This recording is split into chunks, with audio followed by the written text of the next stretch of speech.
रोजगार देने के रोज जिक्र करते हो, रोजगार देते नहीं हो, ये समस्या कहाँ उत्पन्न हो रही है? और वाकई में सब बेचारे बेघर हो रखे हैं, हमारे जितने भी भाई हैं।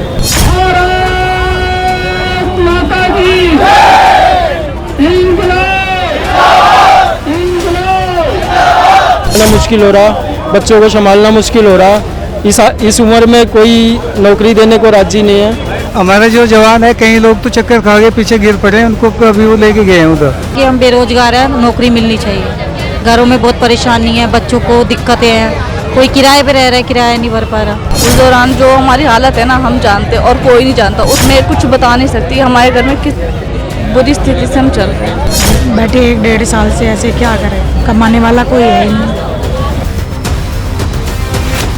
हरियाणा में चुनाव हैं, कहीं और चुनाव होते हैं तो बड़ी बड़ी पार्टियां वादे करती है कि हम ये फ्री देंगे, वो फ्री देंगे, लेकिन जब आप लोगों को यहाँ पे रोजगार की बात आती है तो सब पार्टियां पीछे क्यों रह जाती हैं? मैं तो ये कहूँगा सर कि फ्री किसी को न दे। फ्री की कहानी से हमारा सिस्टम खराब हो गया, और दिल्ली में भी हमें फ्री की सिस्टम दिखा के हमारा सिस्टम खराब किया, हमें इस्तेमाल यूज किया और आज हमें रोड पर ला के छोड़ दिया। और आज अब भी ये लोग उसी सिंहासन में बैठे जहाँ पे हमने इनको बैठाया था। तो दिल्ली सरकार और हम भारतीय जनता पार्टी, उन्होंने आज हमें आश्वासन पूरा दिया, आश्वासन ने पूरा उम्मीद भरोसा दिया विधानसभा में, और इन्होंने ये बोला कि 3 तारीख को हम आपके रोजगार सुनिश्चित कर देंगे। हम अपना रोजगार लेने आए हैं और आज रोजगार लेके जाएंगे। तो अभी हम यहाँ पर इकट्ठा हुए हैं, कम से कम आप भी देख रहे हैं हजारों की संख्या है। तो अभी तक तो कोई पॉलिटिकल लीडर आया नहीं है। हम ये कह रहे हैं कि आप नहीं भी, जो भी आपका है, कम से कम आके बताइए तो सही कहाँ पर क्या दिक्कत है। अगर हमसे कोई सहयोग बनता है तो वो हम करने को तैयार हैं। आपके हाथ में जो कानूनी प्रक्रिया है, वो कानूनी प्रक्रिया वो आपके हाथ में है, उसमें हम कुछ नहीं कर सकते। हम बस आपसे आग्रह कर सकते हैं, चाहे वो लिखित में करें या मीडिया के माध्यम से करें। तो अब जैसा कि दोनों पार्टियों ने बोला था कि ठीक है हम आपके साथ हैं, लेकिन अभी तक कोई अपडेट आई नहीं है। अगर आज निष्कर्ष नहीं निकल पाता कोई, तो आगे क्या और कदम? देखिए, उम्मीद तो हमारी ये थी कि आज कुछ ना कुछ निष्कर्ष निकल जाए। देखिए, निष्कर्ष वही मैं जानना चाह रहा हूँ, निष्कर्ष क्यों नहीं निकल रहा है? पहले दोनों पार्टियों के मत अलग अलग थे, अब दोनों पार्टियों के विचार एक हैं। दोनों ही चाह रहे हैं कि हमें रोजगार हम देने को तैयार हैं। एक तो रोजगार देने को तैयार है और एक पक्ष जो है वो पक्का रोजगार देने को तैयार है। तो मतलब जब दोनों ही तैयार हैं तो वो कौन सा एक कड़ी है जो जिसको हम नहीं समझ पा रहे हैं? क्योंकि हम राजनीतिक लोग तो है नहीं। हमने जितना प्रयास किया दोनों को समझाने का, समझ में आया, लेकिन अब ये समझ में नहीं आ रहा कि दोनों अभी भी एक साथ नहीं जा सकते। तो ये तो हमें कल ही पता चल गया था कि दोनों पार्टियां अलग अलग जाएंगी। तो ठीक है, अलग अलग जाकर इसको काम करा दीजिए, क्योंकि इसमें दोनों बीजेपी और आम आदमी पार्टी दोनों का ही सहयोग है और दोनों के सहयोग से ही काम होना है। हम तो उम्मीद ये कर रहे हैं कि इतनी सारी भीड़ है यहाँ पे, कम से कम इनके परिवार की तरफ देख लीजिए, क्योंकि आपका कुछ नहीं जा रहा। आपको सिर्फ कागजी कार्रवाई करनी है। जो फंड है वो सरकारी खजाने से आना है। ये तो है नहीं हम किसी की जेब से मांग रहे हैं। और जो फंड हम मांग रहे हैं वो हम जो दिल्ली की रक्षा की है हमने कोरोना योद्धा के टाइम पर, या फिर बसों के अंदर जो महिलाओं की, बुजुर्गों की, बच्चों की हमने सुरक्षा की है, हम तो सिर्फ अपनी मेहनत का मांग रहे हैं। और वो मेहनत का इसलिए मांग रहे हैं क्योंकि आधे से ज़्यादा जो लोग हैं हमारे वो ओवरेज हो चुके हैं, उन्हें कहीं काम नहीं मिल रहा है। नमस्कार, आप देख रहे हैं इंडिया 24 खबर। आप देख सकते हैं कि यहाँ हजारों की संख्या में एक बार फिर सिविल डिफेंस के लोग यहाँ सड़कों पर मौजूद हैं। 2 हफ्ते पहले की ही बात है जब ये सभी सिविल डिफेंस के सभी कर्मचारी अपनी मांग को लेकर यहाँ सड़कों पर उतरे थे। यहाँ पर काफ़ी संख्या में पहले भी इन्होंने धरना प्रदर्शन दिया था, लेकिन इस बार फिर ये लोग सड़कों पर उतरे हैं। कभी आम आदमी पार्टी तो कभी बीजेपी सरकार, दोनों एक दूसरे पर तंज कसने में लगे हुए हैं। लेकिन यहाँ पर इन हजारों की संख्या में उतरे 10,000 से ऊपर सिविल डिफेंस के लोगों के बारे में कोई नहीं सोचता। हमारी मांग नौकरी के लिए ही है, जो है हमारे 10,000 जो मार्शल यहाँ एकत्रित हो रखे हैं। धरना प्रदर्शन हमें को आश्वासन दिया है कि हमें फिर से रोजगार देने के लिए कह रहे हैं यहाँ पे। नमस्कार, एक तो आपका चैनल का धन्यवाद जो आप हमारे इस दुखती घड़ी में आप यहाँ आए और हमारी आवाज़ को सरकार तक पहुँचाने का काम किया। दिल्ली सरकार ये कह रही है कि हम रोजगार देने के पक्ष में है, केंद्र सरकार ये कह रही है कि हम रोजगार पक्का देने के पक्ष में है। रेजुलेशन पहले दिल्ली सरकार पास करती है और उस रेजुलेशन पे कोई सुनवाई नहीं होती है।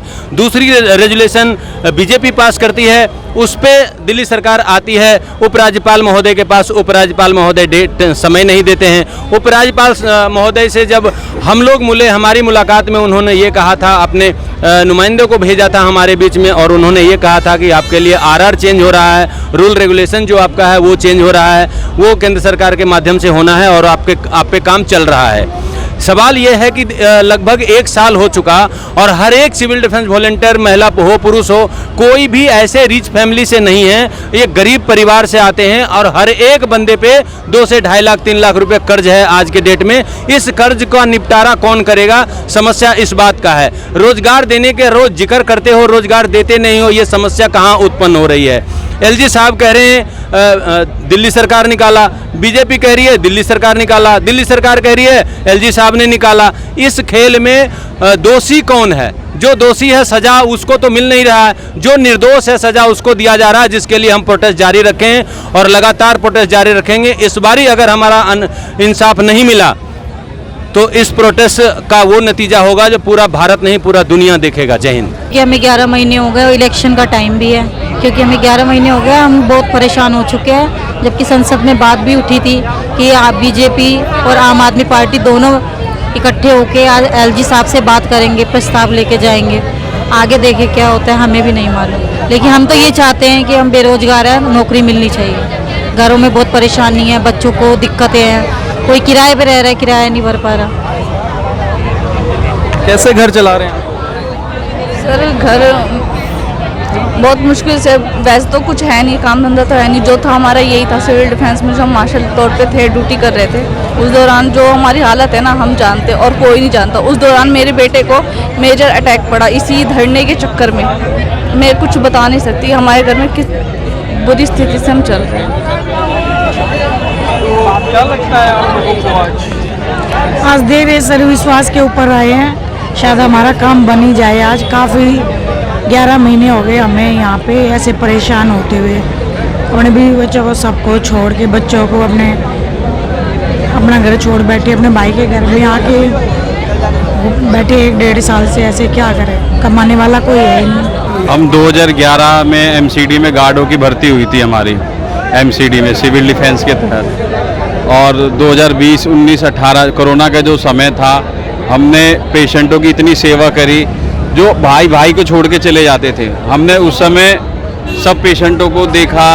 उस समय सारा अस्पताल कहीं बंद था, कहीं चालू था, मगर एमसीडी के जो सरकारी अस्पताल थे वो 24 आवर चल रहे थे।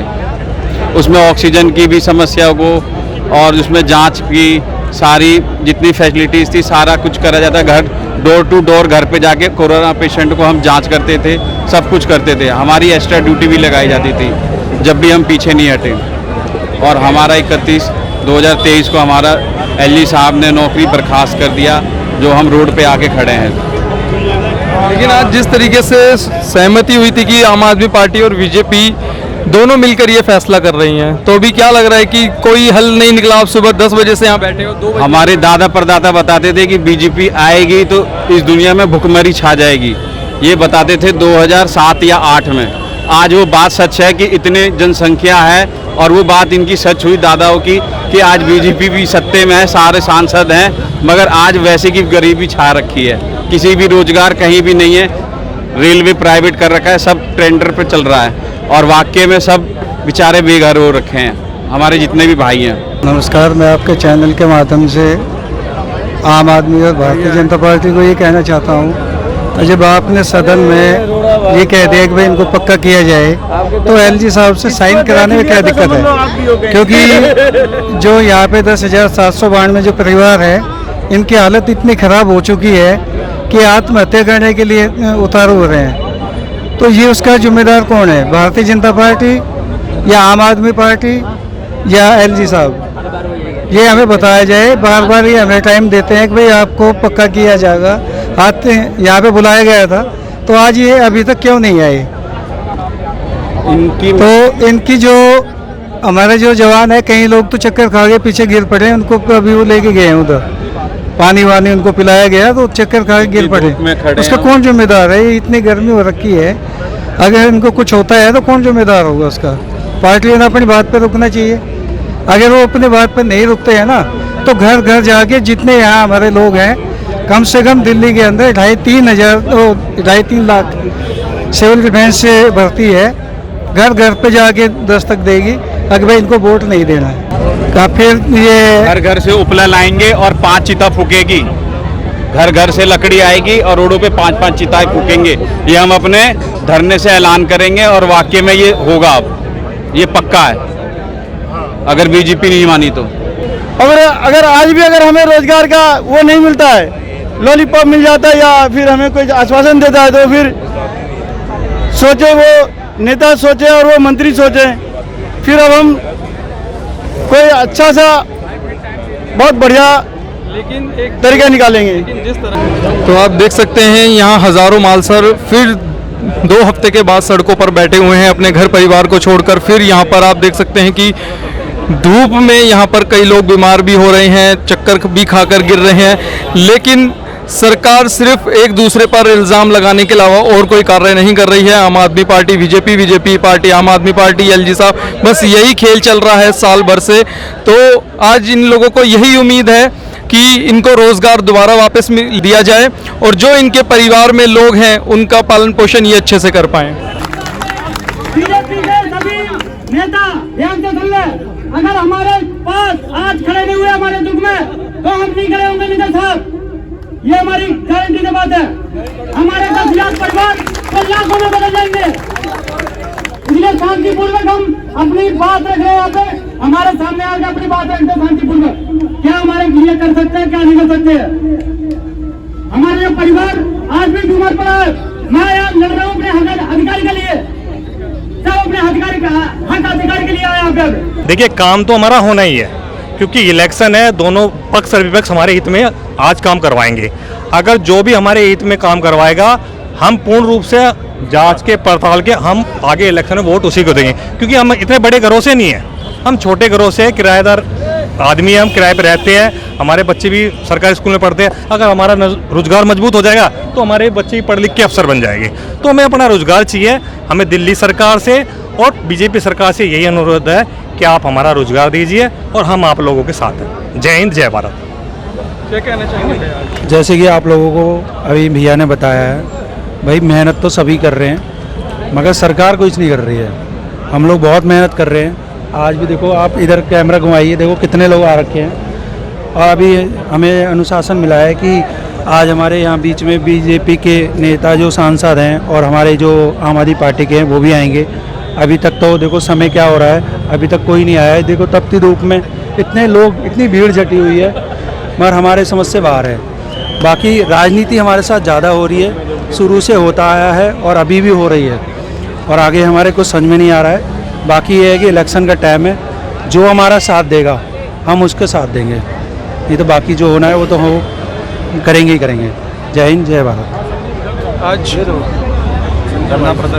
जी, मेरा नाम संजय शर्मा। मैं दोनों सरकारों से यही अपील करता हूं, जो भी आज हमारे 10,792 जो भी बेरोजगार पूर्व वर्ष मार्शल आए हैं, ये अपनी नौकरी के हित में आए हैं, क्योंकि ये इनके छोटे छोटे बच्चे जो कि 2 टाइम की रोटी एक टाइम में अपने बच्चों को खिला पा रहे हैं। इन दोनों सरकार की राजनीति के चक्कर में हमारे को ऐसा पीसा जा रहा है कि जैसे कि हमारे से ही राजनीति इनको करनी है। राजनीति करनी है तो अपने जो भी करना है अपने अलग करो, हमारे से रोजगार से क्यों खिलवाड़ कर रहे हो। तो मैं दोनों सरकारों से यही अपील करना चाहता हूं कि इन 10,792 को रोजगार दो और इनके लिए कुछ अच्छी पॉलिसी बना के और इनको एलजी साहब से बहाल कराया जाए। मेरा तो यही कहना है जी। देखा जाए तो काफ़ी टाइम हो गया है, बट 1 साल हो गया, लगभग 1 साल के आसपास हो गया है। तो दोनों पार्टी सोच सकती है, कुछ मिल के काम करे तो अच्छा होगा।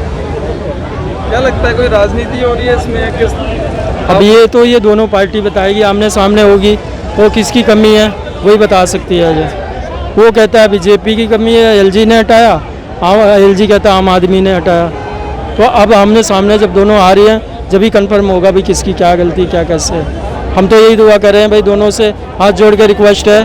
हम लोग बहुत ज़्यादा परेशान है, 1 साल हो गया, दाल रोटी चलाना मुश्किल हो रहा, बच्चों को संभालना मुश्किल हो रहा।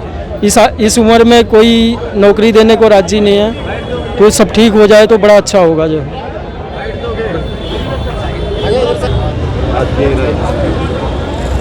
सर, आज दोनों पार्टी बीजेपी और आम आदमी पार्टी की दोनों की सहमति बन रही है, लगता है कि इससे कोई हल निकल पाएगा आज? देखिए सर, हम तो उम्मीद लेकर आए हैं, हल निकला हमारा, बाकी सरकार के ऊपर है। हल अगर हमारा निकलता है तो सबसे अच्छी बात है। हम बहुत दिन से परेशान हो रहे हैं, करीब 1.5 साल हो गया, कुछ डिपो 1.5 साल पहले बंद हुए थे, कुछ 1 साल पहले बंद हुए हैं। तो हम सरकार तो दिल से रिक्वेस्ट कर रहे हैं कि बच्चा का रोजगार मिल जाए। देखो कैसे अब आप देख लो कितने बच्चे आ रहे हैं, हर धूप में कैसे गर्मी में पड़े हैं, सर्दी में पड़े रहे, बारिश में पड़े रहे।